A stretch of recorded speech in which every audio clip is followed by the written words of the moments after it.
수일 후에 아그리빠 왕과 버니게가 베스도에게 문안하러 가이사라에 와서 여러 날을 있더니 베스도가 바울의 일로 왕에게 고하여 이르되, 벨릭스가 한 사람을 구류하여 두었는데 내가 예루살렘에 있을 때 유대인의 대제사장들과 장로들이 그를 고소하여 정죄하기를 청하기에 내가 대답하되, 무릇 피고가 원고들 앞에서 고소사건에 대하여 변명할 기회가 있기 전에 내주는 것은 로마 사람의 법이 아니라 하였노라.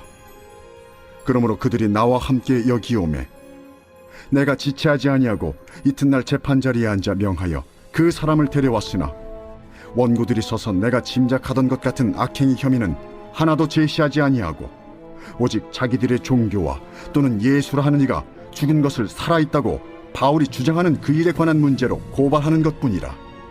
내가 이 일에 대하여 어떻게 심리하는지 몰라서 바울에게 묻되, 예루살렘에 올라가서 이 일의 신문을 받으려느냐 한즉, 바울은 황제의 판결을 받도록 자기를 지켜주기를 호소하므로 내가 그를 가이사에게 보내기까지 지켜두라 명하였노라.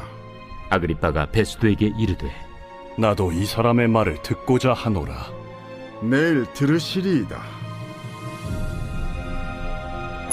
이튿날 아그리빠와 버니게가 크게 위엄을 갖추고 와서 천부장들과 시중의 높은 사람들과 함께 접견장소에 들어오고 베스도의 명으로 바울을 데려오니 베스도가 말하되, 아그리빠 왕과 여기 같이 있는 여러분이여, 당신들이 보는 이 사람은 유대 모든 무리가 크게 외치되 살려두지 못할 사람이라고 하여 예루살렘에서와 여기서도 내게 청혼하였으나 내가 살피건대 죽일 죄를 범한 일이 없더이다.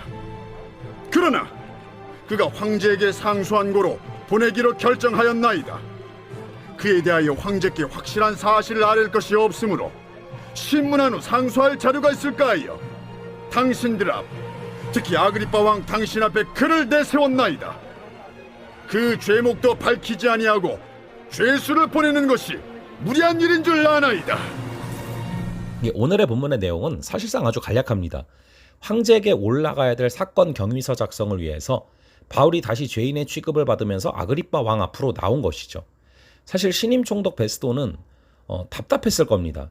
자신이 부임한 지 얼마 되지도 않은 때 나름 영향력이 있는 유대인들이 계속해서 바울의 사형을 주장하는데 이를 인정할 만한 증거가 전혀 없기 때문이죠.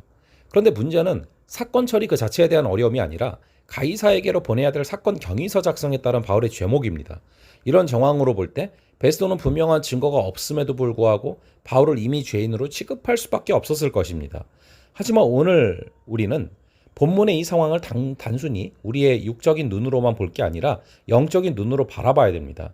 사실 누가 봐도 본문에서 갑은 아그리빠 왕이고 이 을이 바울이죠. 아그리빠는 권력의 중심에서 위험 있는 모습으로 바울을 내려다보고 있지만 바울은 죄인의 자리에서 아그리빠를 올려보고 있기 때문입니다. 그러나 이 상황을 영적 시각으로 바라볼 때 이들의 위치는 완전히 뒤바뀌게 되죠. 과연 누가 진정한 죄인으로 그 자리에 있는 겁니까? 과연 하나님의 눈에는 누가 죄인입니까? 답은 정해져 있죠. 신기하게도 하나님께서는 이런 패턴을 진작부터 보여주십니다. 유대인들에 의해서 고발당한 바울의 모습을 잠시 보면요, 천부장에게서 벨릭스에게로 그리고 베스도로 넘어와서 결국에는 오늘 본문에 등장한 아그리빠 왕에게까지 그는 계속해서 죄인 취급을 받으면서 오늘까지 이르게 됩니다. 비록 세상에서 볼 때 그는 계속해서 죄인의 자리에 있지만 하나님의 계획하심 가운데 그는 계속해서 죄인들에게 복음을 전하는 자리에 있는 것이죠. 그가 죄인이었기 때문에 천부장에서부터 아그리빠 왕에게 이르기까지 신문을 받았던 게 아니라 천부장에서부터 아그리빠 왕에게 이르기까지 그들이 모두 죄인이기 때문에 하나님께서 의인으로 거듭난 바울을 통해서 그들에게 복음을 선포하시는 것입니다.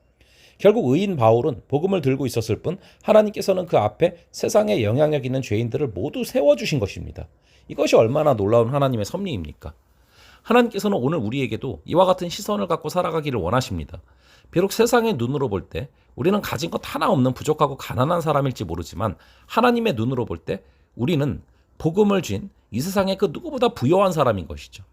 비록 세상의 눈으로 볼 때 우린 당장 내일 뭘 먹고 살아가야 되나 걱정 많은 하루살이 인생같이 보일지도 모르지만 하나님의 눈으로 볼 때는 내일도 모레도 앞으로도 계속 하나님께서 준비하신 풍성함 가운데 살아가면 되는 자인 것입니다. 비록 세상의 눈으로 볼 때 우린 친한 사람 하나 없는 외로운 자일지 모르나 하나님의 눈으로 볼 때 우린 주 예수 그리스도와 하나됨에 따라 각 지체와 풍성한 교제를 나눌 수 있는 한 지체인 것이죠. 비록 세상의 눈으로 바라볼 때 우리는 많은 것들을 누리지 못하며 원치 않는 절제 가운데 살아가는 어리석은 자로 보일 수도 있지만 하나님의 시선에서 볼 때 우리는 세상이 아니라 하나님을 선택하며 살아가는 가장 지혜로운 자인 것입니다. 그게 바로 그리스도인들을 바라보는 하나님의 시각입니다. 그 시각 안에서 우리가 있어야 될 자리인 것이죠. 그러나 세상은 계속해서 우리가 자신의 시각에서 살아가기를 주장합니다. 그렇게 우리를 조종하려고 들죠. 그렇기 때문에 우리는 마땅히 하나님의 시각에 서 있어야 될 그 자리를 떠나려 듭니다. 마치 자신의 자리가 아닌 것처럼 만들려고 하는 것이죠. 그렇기 때문에 우리는 계속해서 깨어 있어야 됩니다. 우리가 서 있는 이 자리를 더 이상 인간적 시선으로 바라볼 게 아니라 하나님의 시선, 즉 영적 시선으로 바라봐야 되는 것입니다. 그러기 위해서는 매사에 깨어 있어야 됩니다. 성령의 충만함 가운데 있어야 되는 것이죠. 지금까지 그래왔던 것처럼 계속해서 우리의 이성으로 모든 상황을 분석하고 판단하려고 하면은 사탄은 우리 생각과 눈에 보이는 그대로 모든 것을 판단하게끔 만들 것입니다. 하지만 성령의 충만함을 간구하며 충만함 가운데 살아갈 때 성령 하나님께서는 우리의 시선을 영적 눈으로 바꿔주실 것입니다. 그로 인해 우리가 서 있는 그 자리는 더 이상 부끄럽거나 잘못됐거나 문제가 있는 자리가 아니라 하나님께서 보내신 섭리의 한가운데 서 있는 자리라는 것을 깨닫게 될 것입니다.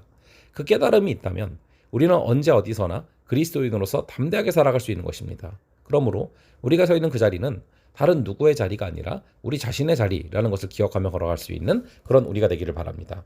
잠시 기도하겠습니다.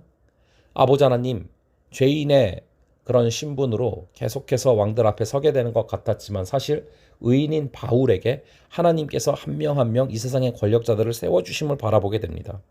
아버지 하나님, 우리가 부요한 자, 정말로 이 부요한 자 같지만 아무것도 없는 자가 아니라 정말 가난한 자 같지만 하나님 앞에 부요한 자가 되어서 하나님께서 주신 귀한 것들을 세상에 나눌 수 있는 그런 자리에 우리를 세워주시옵소서. 주의 복음으로 걸어갈 때, 우리가 성령의 충만함 가운데 걸어갈 때 주께서 우리를 쓰시는 귀한 역사가 임하게 될 줄을 믿습니다. 감사드리고 이 모든 말씀 우리 주 예수 그리스도의 이름으로 기도합니다. 아멘. 그럼 또 다음번에 뵙도록 하겠습니다.